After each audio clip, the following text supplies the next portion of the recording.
kayang makipagpalitan ng buhay ng ina para sa anak niya. Bawat segundo may nagpapalaglag ng bata sa mundong ito. Kapag may nangungumpisal nga po sa akin ganyan, na parang hindi nakukonsensya, talagang hindi ko pinatatayo yan ng kumpisalang hindi umiiyak. Talagang pinaunawa ko sa kanya yung bigat ng kanyang ginawa.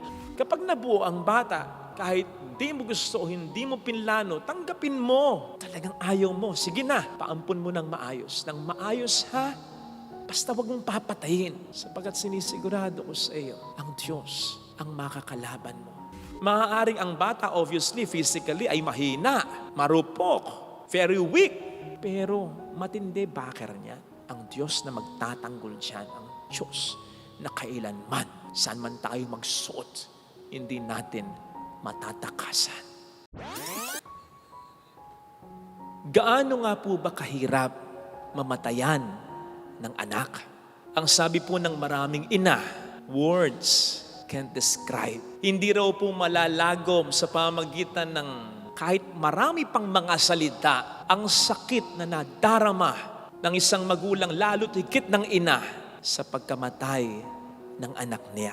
Kung sinasabi nga daw po ng magulang, lalo't higit ng ina, kapag may karamdaman ng kanyang anak, sana ako na lang, ay kaya din namang sabihin ng isang ina para sa pagkamatay ng anak niya, sana ako na lang. Oh yes, kayang makipagpalitan ng buhay ng ina para sa anak niya. At kaya nga daw kapag ang anak ay namatayan ng ama, may tawag sa kanya, ulila sa ama. Kapag namatayan ng ina, ulila sa ina, ulila sa magulang.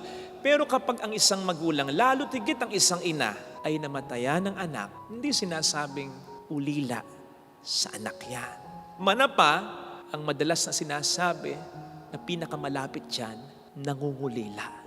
Nangungulila sa anak niya. Yes. Kahit 10 taon na, kahit 20 taon na, pag nakita mong malungkot ang isang ina na namatayan ng anak, kahit 20 taon na, ang masasabi mong salita, nangungulila sa kanyang namatay na anak. Present tense lagi, sapagkat ganun ang pain sa magulang, lalo tigit sa isang ina. Present lagi, para bang hindi siya maka-move on totally sa pagkawala ng anak niya. Naalala ko tuloy bigla yung interview kay Kyla Alvarez. Kasi nang mapag-usapan na during the interview, yung 2 beses na kanyang miscarriages, naiyak na siya. And here are some words na sinabi niya. Kapag umuulan, kapag narinig ko yung patak ng ulan, feeling ko yung mga anak ko naglalaro lang sila. May time po na napapaginipan ko parati na nanganak ako. May time po na parang hinahatid ko yung mga anak ko sa school. Tapos magigising ako, umiiyak kasi hindi ko nakita yung face. Naiyak ako kasi I would always wonder, ano pa itsura ng mga anak ko kung ipinanganak ko sila? To think na meron na silang anak ni Rich Alvarez na isa. At ang mga miscarriages na ito ay nangyari medyo matagal na. Pero hanggang ngayon, nandun pa rin yung pain sa kanya. Ganun kasi ang isang ina. Sabi nga ni Kyla, feeling ko I have so much to give. Well, not to the detriment ng ama ha, pero kahit ang mga ama, tayong mga lalaki, perhaps we'll all agree with this. Ang ina has so much love to give talaga. Kaya nga kapag ang couple walang anak, makikita mo yung kalungkutan sa dalawa, pero mas malungkot yung babae. Kasi alam niya na napakarami niyang love na ibibigay. No wonder, ang isa sa mga pinupuring pagmamahal ng Diyos ay yung pagmamahal naman talaga ng isang ina. A mother has so much love to give para sa mga anak niya. Kaya ma-imagine mo talaga yung pain kung ang babae ay walang anak, lalong-lalo na kung ang ina ay nawalan ng anak. And so maiisip mo dito yung pain, yung sorrow, yung anguish na naramdaman ng mga nanay noon sa Bethlehem nang ipapatay ni Herodes ang mga bata age 2 pababa dahil lamang sa insecurity niya kay Jesus na noon ay sanggol pa lang. Insecure siya sa paghahari niya na naisip niyang si Jesus ay threat sa paghahari niya. Kaya walang hampas niyang pinagpapatay ang mga bata noon na walang kamuang-muhang. Imagine ninyo yung panaghoy, inconsolable ng mga nanay noon dahil lamang sa insecurity ng isang taong parang walang kakonse-konsensya naman. Pero bago po natin husgahan si Herodes, ay tingnan muna po natin ang ating sarili. Kung paano natin tinitingnan, halimbawa ang abortion na kumikitil ng hamak na mas maraming buhay ng mga bata sa kasalukuyan. Nag-check po ako ng record worldwide sa mga kaso ng pagkapalaglag at nagulat ako na sa bawat segundo ay may nadadagdag sa mayroon ng 44 million na kaso ng pagkapalaglag ng bata worldwide. Bawat segundo may nagpapalaglag ng bata sa mundong ito. Ayan, 1, 2, 3. Habang nag-uusap tayo, napakarami ng bata ang nilaglag. And yet, surprisingly, we seem to take this lightly. Walang issue, walang debate, walang rally tungkol dito.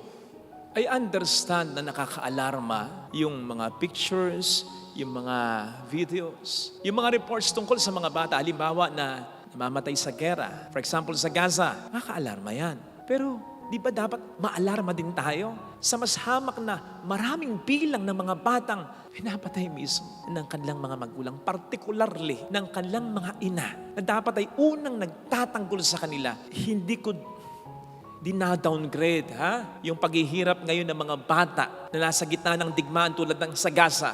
Pero at least, baka may mga nanay pa silang buhay na nananaghoy, umiiyak para sa kanila. Yung mga batang nilalaglag ng kanilang mga ina na dapat ay umiiyak kapag nasasaktan sila, ay wala nang inang ganon sapagkat ang kanilang ina ang siyang nagbubulit sa kapahamakan sa kanila.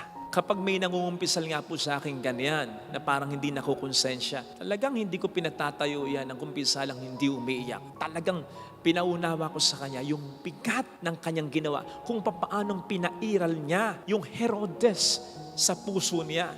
Yung dahil sa pagiging insecure niya, para sa kapalaran niya, dahil graduating siya, dahil hindi nalalaman ng kanyang mga magulang, mapapagalitan siya, mapapalayas siya, pinatay niya ang anak niya na hindi normal para sa isang ina. Sapagkat ang normal sa ina ay ang isakripisyo niya ang sarili niya para sa anak niya at hindi ang isakripisyo niya ang anak niya para sa sarili niya. Kung po pwede nga lang ibigay na lang ng Diyos sa mga batang yan, sa mga tulad ni Kayla, di ba? O sa mga tulad ni Raquel sa ating mabuting balita na nabanggit na pangalan doon na nananaghoy dahil sa pagkawala ng mga bata. At hindi na lang dyan sa mga walang pusong at walang kwentang nanay na ganyan na nagpapalaglag sa kanilang mga anak, di ba? Pero ang Diyos ba ay po pwedeng magkamali? Hindi. Po pwedeng magkamali ang tao pero hindi ang Diyos. Pupwedeng ang lahat ay aksidente at hindi ginusto ng tao, pero ang lahat ay kalooban ng Diyos. Hindi ko sinasabing kalooban ng Diyos na ginahasa ka, kalooban ng Diyos na hindi kayo nagmamahala ng boyfriend mo, girlfriend mo, kalooban ng Diyos na hindi nyo pinlano yung bata. Pero ang punto ko, may dahilan din ng Diyos kung bakit nabuo yan. Dahil ang Diyos ay mabuti, mabuti rin ang dahilan niya. Kaya ito na yung pagkakataon na ituwid mo yung pagkakamali sa pamamagitan ng paggawa ng tama at hindi sa pamamagitan ng isa pang mas malaking pagkakamali ang pagpatay ng bata. That is why, kapag nabuo ang bata, kahit di mo gusto o hindi mo pinlano, tanggapin mo dahil kalooban ito ng Diyos para sa inyo. Talagang ayaw mo, sige na, paampun mo ng maayos ha? Basta wag mong papatayin sapagkat sinisigurado ko sa iyo, ang Diyos ang makakalaban mo. O hindi ba't ang sabi ng ating Panginoon mismo sa Mateo 25:40, anuman ang gawin ninyo sa isa sa maliliit o pinakamaliliit na ito. Pwede nating interpret ng literal yan at i-apply sa mga bata yan. Lalo pat ang sasabihin din sa atin ng Panginoon sa Matthew 19 ay, pabayaan ninyong lumapit sa akin ang mga bata. Huwag nyo silang pagbawalan. Huwag nyo silang pigilan. Mahal ng Diyos ang mga bata.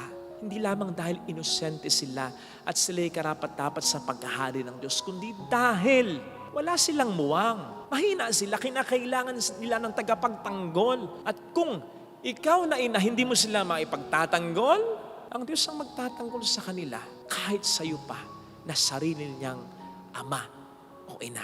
Kaya tayong magkakamali. Maaaring ang bata, obviously, physically ay mahina, marupok, very weak. Pero matindi backer niya ang Diyos na magtatanggol diyan, ang Diyos na kailanman, saan man tayo magsuot, hindi natin matatakasan. Bagamat hindi po natatala sa banal na kasulatan, ay sinasabi sa atin ng katiwa-tiwalang historya na si Josephus, na si Herodes ay namatay sa pamamagitan ng excruciatingly painful death. Yung napakahirap at napakasakit na pagkamatay. So much so na ilang beses niyang tinangka, nakitilin ang kanyang buhay sapagkat hindi na niya kaya. Kasabay pa ng sadness niya, ng insecurity niya, ng takot niya na baka makawala kahit sa huling pagkakataon na lang ng buhay niya, paghahari niya, tinangka na niyang magpakamatay, napagilan lamang siya. Kaya namatay ng naghihirap si Herodes talaga. Hindi nga kaya ito kabayaran sa kanyang mga kasalanan, lalo pa ang kanyang pagpatay sa mga batang walang kamuwang-muwang na maaaring may continuation pa sa kabila sa walang hanggang kaparusahan. Kaya mga kapatid, mag-isip-isip tayo ha. Suriin natin kung paano natin iginagalang ang buhay ng tao kahit na nasa sinapupunan pa lamang. At huwag tayong magkakamali na hindi yan igalang dahil ang Diyos ang sigurado nating makakalaban. Ito sana ang hiling nating biyaya sa ating banal na pagdiriwang.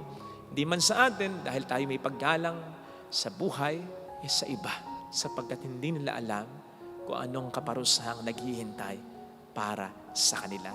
Si Herodes at ang mga nagpapalaglag ng bata ang kawawa, hindi ang mga bata. Sapagkat ang mga bata ay siguradong nasa langit na.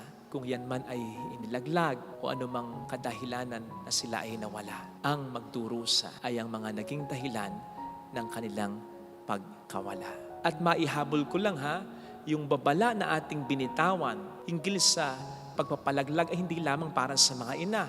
Ito rin ay para sa mga kumukonsinti sa kanila, sa mga kaibigan, sa mister, sa boyfriend, basta't sa mga nakakaalam na hindi sila pinipigilan. Ito rin ay babala para sa mga mambabatas na lumilikha ng batas leading to that, pati na sa mga sumusuporta sa mga batas at panukalang yan. Huwag niyong isipin na magaan lang kung sakali ang inyong kasalanan.